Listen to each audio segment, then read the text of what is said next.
Espiritismo e Evangelho.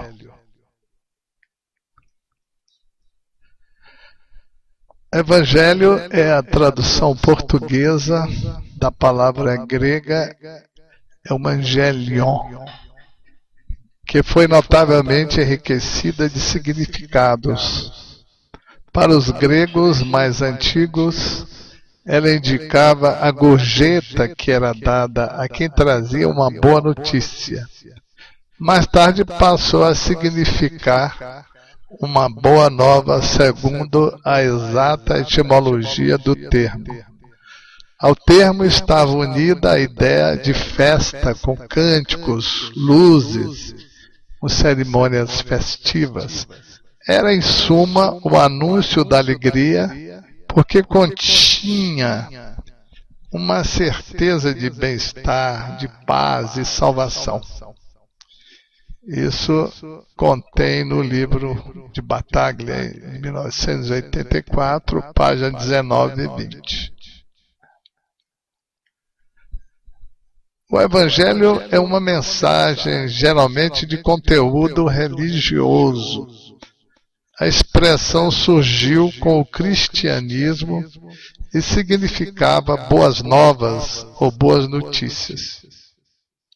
Desde Justino, no ano 150, começou a ser dado o nome de Evangelhos aos livros que contivessem a mensagem do Evangelho, ou ainda que narrassem qualquer parte a vida de Jesus Cristo ou elencassem seus ensinamentos.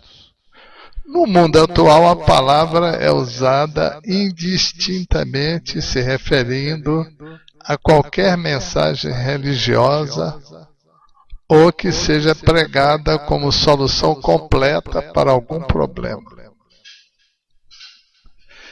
A definição espírita do Evangelho, através de Allan Kardec, ele diz que o Evangelho é o conjunto das máximas morais do Cristo, ou ainda o ensino moral do Cristo, através das suas pregações e dos seus exemplos. Ainda segundo Kardec, esse Evangelho que contém o ensino moral do Cristo pode se constituir no terreno onde todos os cultos podem reunir-se, estandarte sob o qual todos podem colocar-se, quaisquer que sejam suas crenças, porquanto jamais ele constituiu matéria das disputas religiosas. No seu Evangelho, o Mestre Jesus nos colocou que ninguém chega ao Pai senão por mim. Mas o que significa esta colocação de Jesus? Na verdade, Jesus trouxe com o seu Evangelho uma nova forma de encarar a relação com Deus, mostrando que a lei de amor, que é a lei maior, é aplicada no dia a dia, na relação humana, societária e com a natureza. Por isso, o Evangelho foi vivido pelo Cristo exemplificado, não simplesmente escrito ou divulgado como um pensamento filosófico, esotérico ou místico. Na sua passagem terrena, Jesus deixou bem claro que a aplicação da lei de amor a Deus e ao próximo é realizada nos atos da vida normal, não dentro dos templos. O respeito, a dedicação, o carinho, a atenção, tudo que leve a você se aproximar e ajudar ou respeitar o próximo é uma manifestação de amor, através da caridade, que é a suprema lei do crescimento moral e espiritual. exemplificou isso em toda a sua trajetória, vivendo intensamente o amor e a caridade, a humildade, o perdão, a tolerância, a fraternidade, a paciência, a abnegação, a pregação do bem, principalmente nos mostrando que isso era possível ao homem comum, àquele que estiver disposto a eliminar seus maus pendores e cultivar as qualidades e virtudes divinas que jazem adormecidas dentro de nós. Por isso, o Cristo se coloca como o caminho que leva a Deus. Por nos ter deixado o exemplo claro e vivo do comportamento que liga a nossa alma, nosso pensamento e nosso sentimento ao Criador. Assim sendo, temos que considerar nosso conceito de religião, que tem por significado exatamente o quê? Ligar-se a Deus, religare. Deixando de lado a falsa ideia de que os templos, as igrejas, os rituais, as liturgias, os dogmas da fé constituem por si só o caminho da salvação. Como se ligar a Deus é o conteúdo e o ensino do Evangelho que deve ser transformado em aprendizado, em praxis, em vivência. Não importa o culto, a religião que você esteja afiliado. Infelizmente, por comodismo e interesse, é muito mais fácil entender que basta sentir as exigências específicas de determinada religião no que se refere às manifestações de religiosidade, do que buscar o efetivo caminho traçado pelo Mestre Jesus para se alcançar a salvação. Disse o Cristo: eu sou o caminho, a verdade e a vida, e ninguém chega ao Pai senão por mim. O caminho, a verdade e a vida é o amor, aplicado e vivenciado em todos os momentos e atos da vida. A comunhão com Deus só ocorrerá desta maneira. A religião praticada apenas dentro do templo ou na igreja não tem significado nenhum, pois Deus nos criou para a vida de relação com o próximo, com o semelhante e com a natureza em si. O valor do templo ou da igreja está em se reunir com a força da oração, da fé, de permitir o aprendizado conjunto, do incentivo mesmo, do auxílio ou reforço mútuo entre as pessoas. No entanto, a comunhão com o alto ocorrerá por nossas ações fora dele. Recorramos ao templo, igreja, sim, aos centros espíritas, para nos fortalecer, para alavancarmos nossa fé e nossa esperança, mas nunca nos esqueçamos de que realmente praticar a religião em cada momento. Se não conseguirmos entender que a verdadeira religião, ou seja, religar-se a Deus, a que liga com Deus, não tem nome, não tem seita, não tem templo, não tem igreja, exatamente porque se consistir na efetiva ligação com Deus, não conseguiremos trilhar o caminho do Cristo, o caminho do Evangelho. Então tem que consistir essa ligação com o Pai. A salvação. O alcance da felicidade ocorrerá naturalmente quando conseguirmos erigir, construir um templo dentro de nós mesmos, o templo verdadeiro a Deus, em nossos corações, purificado e elevado com a prática do amor, o amor ao próximo, da caridade ao próximo, do bem em todas as suas formas, Foi isso que Jesus colocou claramente como condição para se chegar a Deus. O Mestre Jesus nos disse que toda a lei do universo pode ser resumida em uma sentença: amar a Deus sobre todas as coisas e ao próximo como a si mesmo. O Mestre nos deixou ainda um grande axioma de aplicação prática, vital para quem busca a felicidade. Fazei aos outros apenas o que queiras para vós mesmos. A natureza, em todas as suas formas e manifestações, é obra divina e merece ser amada e respeitada.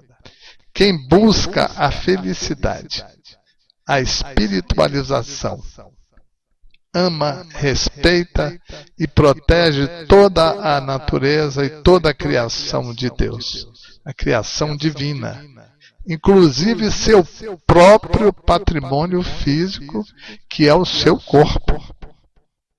Sem sombra de dúvida, a construção da felicidade, a espiritualização, o equilíbrio espiritual, físico, mental e energético passa pela construção diária, pela aplicação minuto a minuto da lei do amor em todos os atos da vida, pelo respeito e pelo amor ao semelhante e à natureza.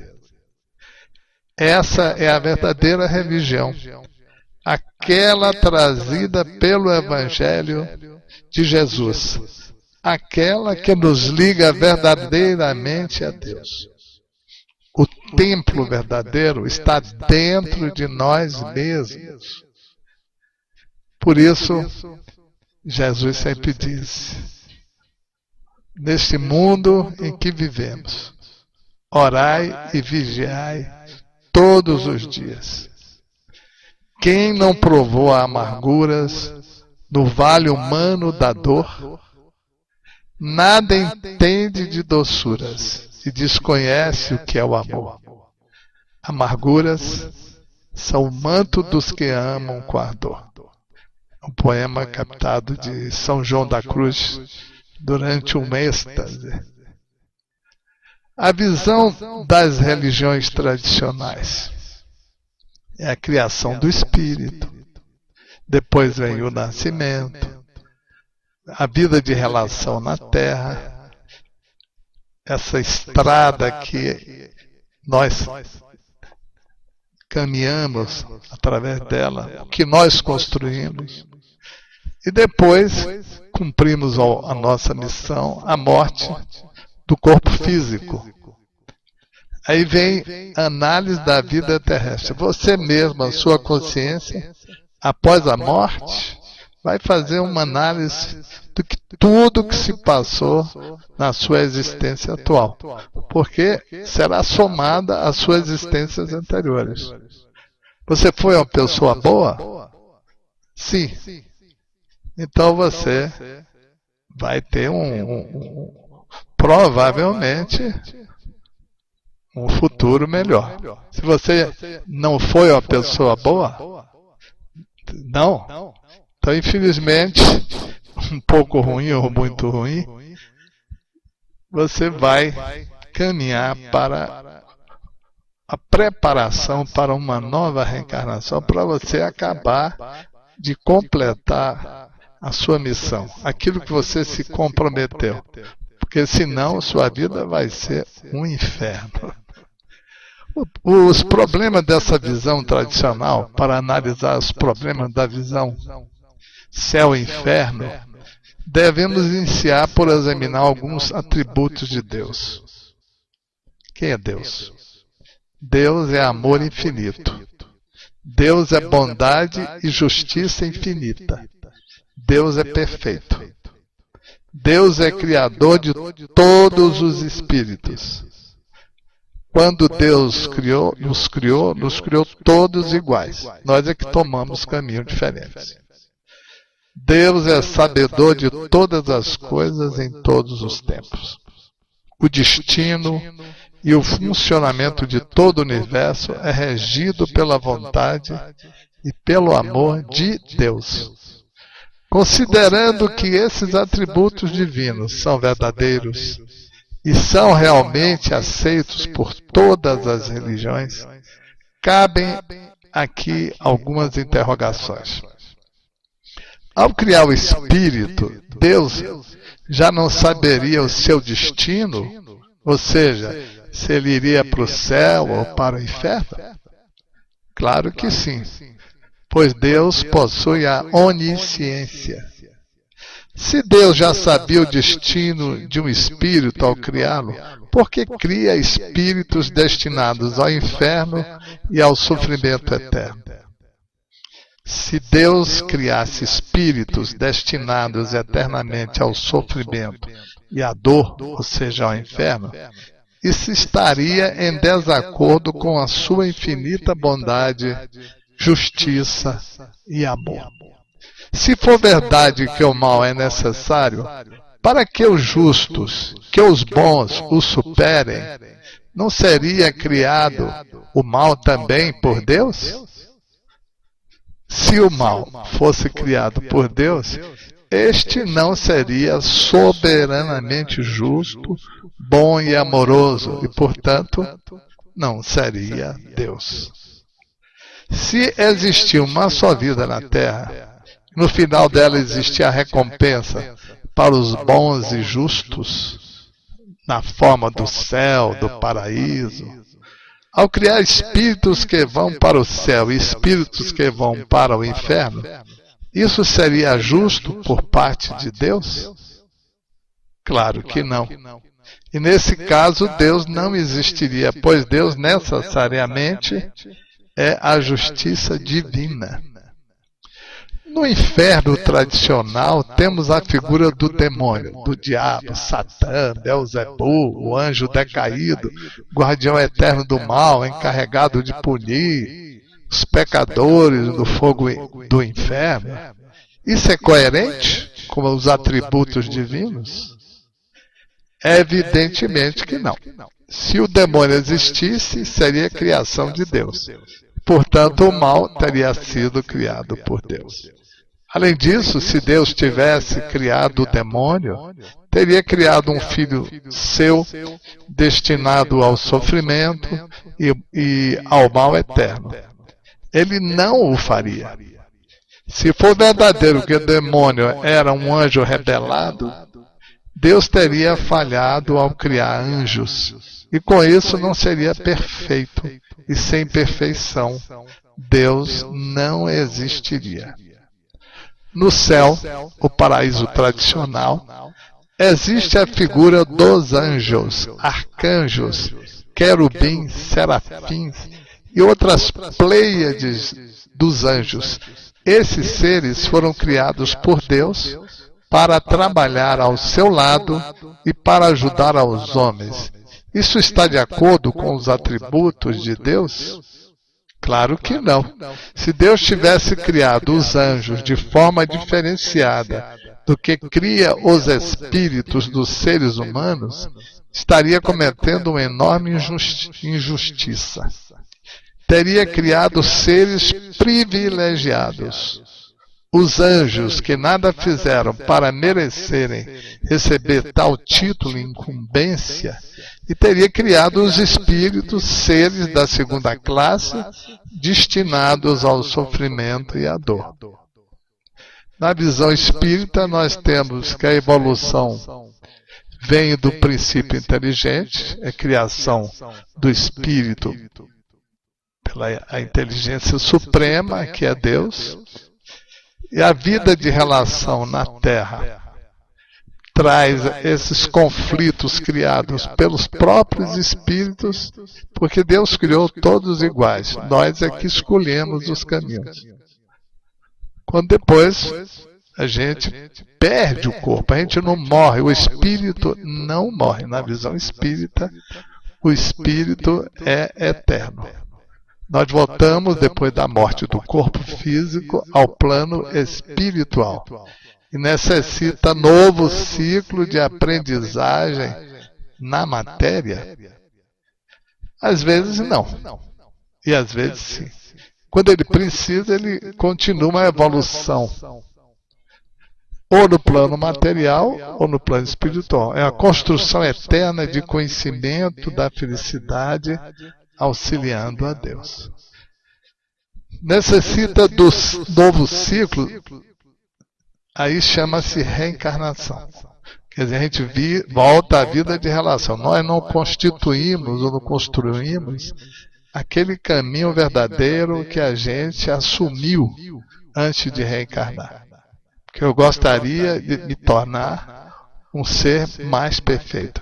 No entanto, dado as ofertas, as ilusões que a vida material oferece, como tentações, nós teríamos que suportar a essas tentações e vencê-las, para a gente não ter que reencarnar e começar tudo de novo, ou seja, o ciclo de aprendizado. Religião é postura ou prática? Será a religião, em seu aspecto mais amplo, que é a de religare a criatura ao Criador, uma postura interior ou uma prática externa? Bem, a religião, como agente de transformação moral, tem sua real manifestação na postura, na conduta do indivíduo. Ou é meramente na prática de cerimônias ou de preceitos, rituais e simbólicas. Nós vemos aqui um trabalho na Revista Espírita, no volume de 1868, Considerações de Allan Kardec, que ele coloca o seguinte: dissemos que o verdadeiro objetivo das assembleias religiosas deve ser a comunhão de pensamentos. É que, com efeito, a palavra religião quer dizer laço. Uma religião, em sua acepção nata e verdadeira, é um laço que religa os homens numa comunidade de sentimentos, de princípios e de crenças. Esse conjunto de sentimentos, princípios e crenças é o próprio Evangelho, o conjunto das leis morais que Cristo nos ensinou. A educadora e escritora Dora Contrin, em uma entrevista perguntada a respeito das influências de Pestalozzi em Allan Kardec, faz uma colocação preciosa quando ela diz: são várias. Eu não acho que tenha sido casual o fato de ele ser mestre de Kardec. Acho que ele foi realmente um precursor do Espiritismo. Uma das coisas mais impressionantes que existe de relação de pensamento é a questão do conceito de religião. Porque Pestalozzi já tinha o conceito espírita de religião. Uma religião natural, sem hierarquias, sacerdócio. A religião como algo íntimo do homem. A religião verdadeira é aquela que enternece os corações, fala às almas, orienta-as, infunde coragem e jamais atemoriza. Deve dar liberdade de fé e de raciocínio, pois onde há liberdade, aí reina o Espírito do Senhor. Temos que lembrar o que nos disse Jesus: conhecereis a verdade e a verdade vos libertará. E ainda, amar a Deus sobre todas as coisas e ao próximo como a si mesmo. Toda a lei e todos os profetas aí estão contidos. Das colocações anteriormente levantadas, temos bases para as seguintes propositivas. Primeiro, a religião espírita é uma religião natural, baseada na fé raciocinada, sem dogmas, sem templos, sem sacerdotes, sem hierarquia eclesiásticas, sem rituais. Não é igreja e não é seita. A religião espírita é a da obra de Deus, onde o ser espírito se reconhece como criatura divina, em igualdade com toda a criação universal. A religião espírita é a da efetiva busca da ligação com Deus, pelo amor e pelo respeito às leis universais, tendo por base o Evangelho do Cristo. A religião espírita é a da busca individual do aperfeiçoamento e da evolução, pela compreensão do nosso papel na natureza e no destino do universo. A religião espírita é a da busca da harmonia em todos os seus aspectos, baseada no equilíbrio, no respeito, na ética, no bem e na caridade. A religião espírita é a do livre-arbítrio, sem imposições, sem castigos, sem temores, sem inferno e sem céu, mas com responsabilidade proporcional, refletida na lei de causa e efeito.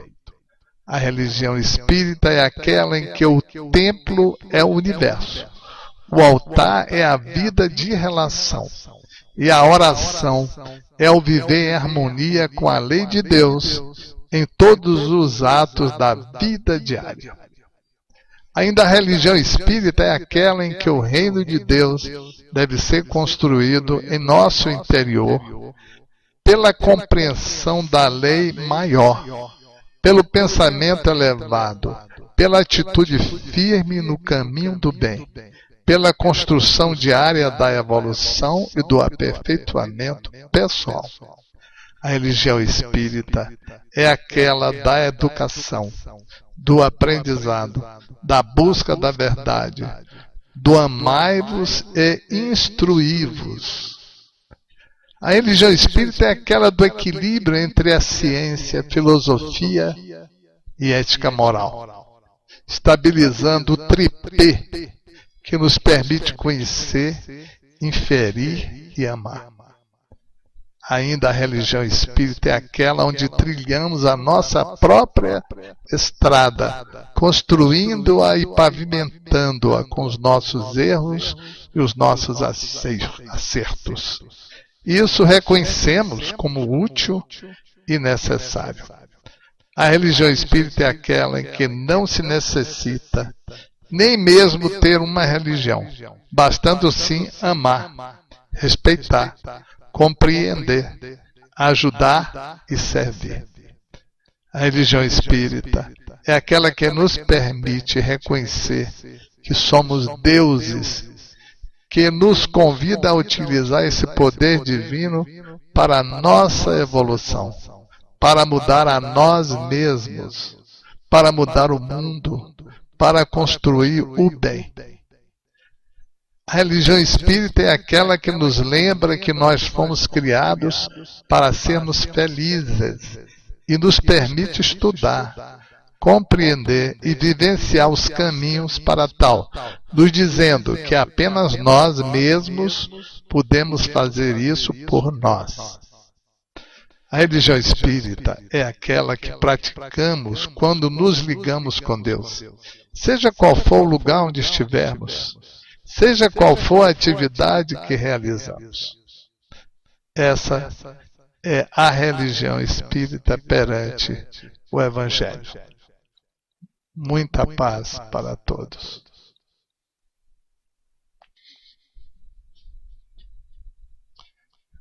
Essa é uma palestra apresentada no Centro Espírita Luz Eterna, em Curitiba, Paraná, no dia 20 de dezembro de 2005, e colocada ao nosso dispor por Carlos Pachem. Muita paz.